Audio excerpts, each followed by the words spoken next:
Sebelum kita mendengar firman Tuhan, mari kita berdoa bersama-sama. Bapa kami yang di surga, yang kami kenal di dalam nama Tuhan Yesus, kami mengucap syukur untuk pemeliharaan dan perlindungan, dan serta nafas hidup yang Tuhan berikan, juga segala berkat-Mu. Sungguh Engkau sangat baik bagi kami. Saat ini kami mau mendengar firman-Mu, urapi setiap kami, dan beri pengertian untuk kami dapat memahami firman-Mu. Amin. Saudara yang dikasihi Tuhan, ayat renungan terdapat di dalam kitab Matius 4 ayat 4. Tetapi Yesus menjawab, ada tertulis, manusia hidup bukan dari roti saja, tetapi dari setiap firman yang keluar dari mulut Allah. Saudara yang dikasihi Tuhan, bahwa pada zaman itu orang Yahudi kalau pergi selalu bawa roti atau makanan. Karena untuk kehidupan manusia, manusia perlu makan. Makanan ini adalah sesuatu yang menunjang kehidupan manusia. Bahkan pada zaman yang lampau, makanan ini juga menjadi alat pembayaran, yaitu dengan cara membarter makanan dengan sesuatu barang yang akan diinginkan. Di dalam realita kehidupan di zaman modern ini, sesuatu yang penting, yaitu bicara makanan ini juga kita hidup tidak lepas daripada uang. Untuk itulah, untuk mendapatkan makanan atau uang, manusia harus bekerja. Bahkan bekerja dengan sangat keras untuk mendapatkannya. Bahkan lebih daripada itu, karena mereka bekerja sampai mereka lupa akan waktu, lupa akan keluarga demi untuk mendapatkan uang yang akhirnya juga untuk mendapatkan makanan itu. Saudara yang dikasihi Tuhan, sepertinya uang itu begitu sangat penting. Bahkan dunia berkata, tanpa uang kita tidak bisa hidup. Tapi apakah memang demikian? Di dalam realita, seringkali kita menemukan memang bahwa tanpa ada uang, hidup itu sepertinya sangat susah, bahkan akan menderita. Sehingga banyak orang berlomba-lomba fokus kepada uang ini. Nah, untuk mendapatkannya ada dengan cara yang bekerja dengan benar, tapi banyak juga mereka yang bekerja menghalalkan segala cara. Sehingga ada sampai yang mereka harus jual diri. Bahkan yang lebih parah, termasuk ada orang yang percaya pun, mereka menjual iman mereka.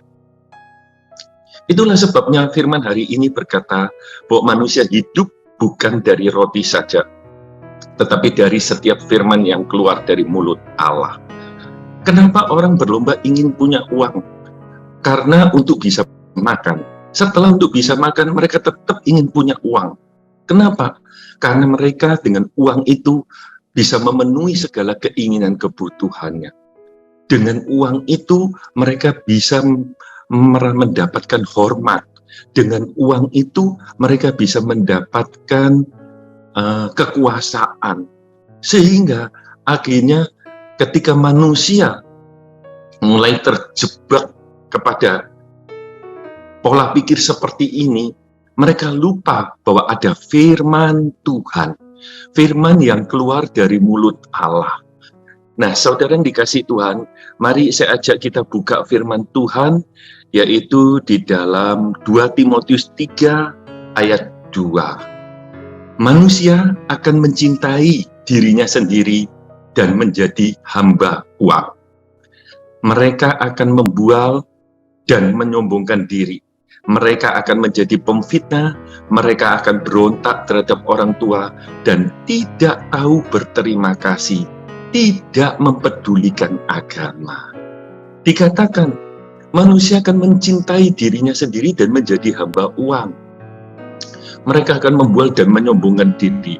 Itulah sebabnya di dalam realita kehidupan, jangan heran, saudara yang dikasihi Tuhan, kalau kita berjumpa dengan orang yang sombong, rata-rata mereka orang yang punya uang. Rata-rata mereka orang yang sepertinya orang yang berhasil di dalam kehidupan duniawi mereka. Bahkan dikatakan mereka akan berontak terhadap orang tua. Kenapa? Karena mereka punya uang. Mereka merasa bisa hidup sendiri, tidak perlu bergantung kepada orang tua. Nah, sehingga kalau kita ingat ketika kita masih muda, ketika masih kecil, kita tidak berani dengan orang tua kita. Kenapa? Karena untuk mendapatkan permen saja, kalau kita tidak mau menuruti orang tua kita sebagai anak, kita tidak akan bisa mendapatkannya. Tapi ketika kita bisa membeli itu permen, kita tidak bergantung. Seringkali kita tidak bisa menjadi taat atau menurut kepada orang tua. Kita tidak bisa menghormati. Nah, inilah salah satu sebabnya.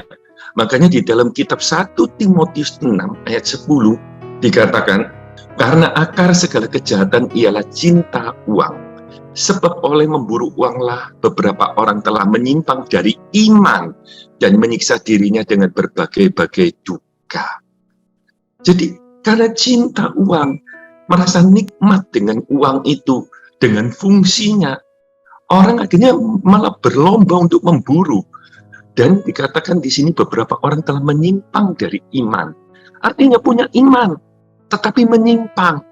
Saudara yang dikasihi Tuhan, engkau dan saya punya iman hari ini, tetapi pastikan jangan sampai iman kita menyimpang. Bagaimana iman kita supaya tidak menyimpang? Ingat, kembali kepada firman Tuhan yang dikatakan bahwa manusia hidup bukan dari roti saja, tetapi dari setiap firman yang keluar dari mulut Allah. Firman yang keluar dari mulut Allah. Kenapa, saudara yang dikasihi Tuhan? Karena ada juga orang yang begitu bisa mengelola firman Tuhan. Mereka bisa menata, mengambil firman, memilih-milih, mengatur, sehingga mereka bisa menyampaikannya itu untuk sesuatu yang enak didengar, menyenangkan, bisa membuat perasaan kita lega, membuat orang itu bisa kagum dengan cara penyampaiannya yang bagus. Tetapi mempunyai tujuan, yaitu dia mengumpulkan orang untuk mungkin mau membangun suatu bisnis atau membangun suatu kelompok yang dimana supaya bisa mendukung atau mencapai tujuan orang itu. Nah, ini yang tidak boleh sebetulnya, saudara. Tetapi ada hal-hal itu yang terjadi di dalam kehidupan ini. Seharusnya firman itu adalah untuk mengumpulkan, membawa orang mengalami pertumbuhan, mengalami pertobatan, mengalami perubahan, diubahkan oleh firman. Bukan firman dipakai untuk menjaring orang, untuk tujuan tertentu. Itulah sebabnya dikatakan manusia hidup oleh firman yang keluar dari mulut Allah. Apa firman yang keluar dari mulut Allah? Coba salah satunya, Roma 15 ayat 1. Kita yang kuat wajib menanggung kelemahan orang yang tidak kuat. Dan jangan kita mencari kesenangan kita sendiri.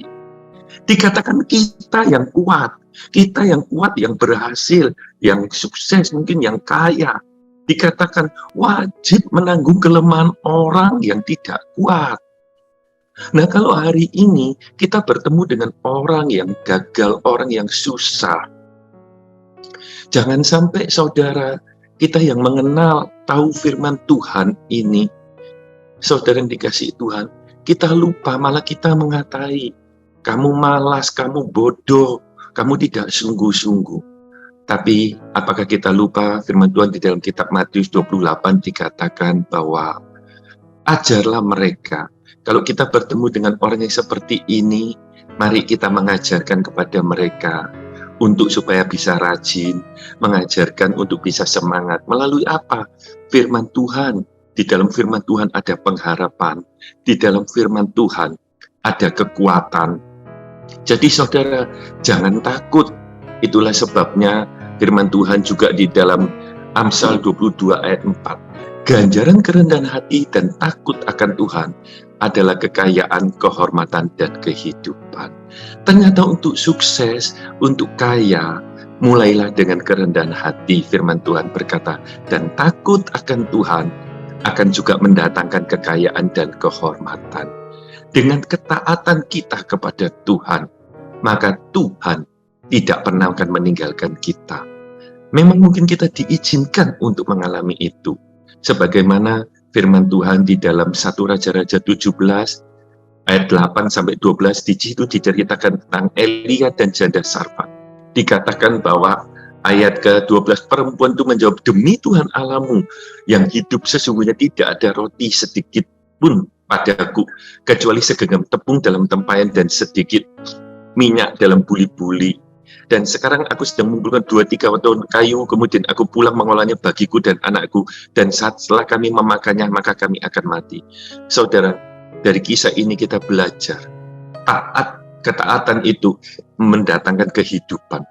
Janda ini sangat miskin, hanya punya segenggam roti yang akan dibuat, dimakan, dan besok akan mati. Jelas-jelas di dalam kehidupan yang sangat susah. Sebagaimana mungkin hari ini saudara mengalami keadaan yang susah. Yang pertama, belajarlah tetap taat kepada firman Tuhan, karena firman Tuhan akan memberi kehidupan. Tetapi janda ini bertemu dengan hamba Tuhan, Elia, justru diminta, dan dia taat kepada firman itu. Dia serahkan roti itu. Ternyata bukan kematian yang dia dapatkan, tetapi kehidupan. Demikian juga saudara yang dikasihi Tuhan, engkau dan saya hari ini. Firman Tuhan akan memberikan kehidupan kepada setiap daripada kita. Mari kita tunduk kepala dan berdoa. Bapa kami yang di surga, yang kami kenal dalam nama Tuhan Yesus. Kami berdoa agar setiap kami mempunyai hati yang taat kepada firman Tuhan. Firman-Mu adalah kebaikan untuk kami, karena firman-Mu mengandung janji. Walaupun terkadang kami tidak mengerti, tapi pimpinlah kami untuk tetap mampu melakukannya. Mari dekapkan kedua tangan di dada. Jika saudara punya pergumulan, persoalan dan tantangan di dalam karir, studi, keuangan, masalah keluarga, kesehatan, apapun juga, termasuk perjodohan, biarlah berkat Tuhan turun ke atasmu, dan kekuatan kasih Tuhan turun atasmu. Dan percayalah Tuhan akan membuka pintu berkat, serta damai sejahtera Allah menaungimu senantiasa. Saudara terkasih, jikalau ada yang sakit, tumpangkanlah tanganmu di bagian yang sakit, supaya menjadi sembuh di dalam nama Tuhan Yesus Kristus. Haleluya. Amin. Jika saudara masih membutuhkan pelayanan, doa, dan konseling, silakan menghubungi nomor yang tertera di bawah ini. Tuhan Yesus memberkati.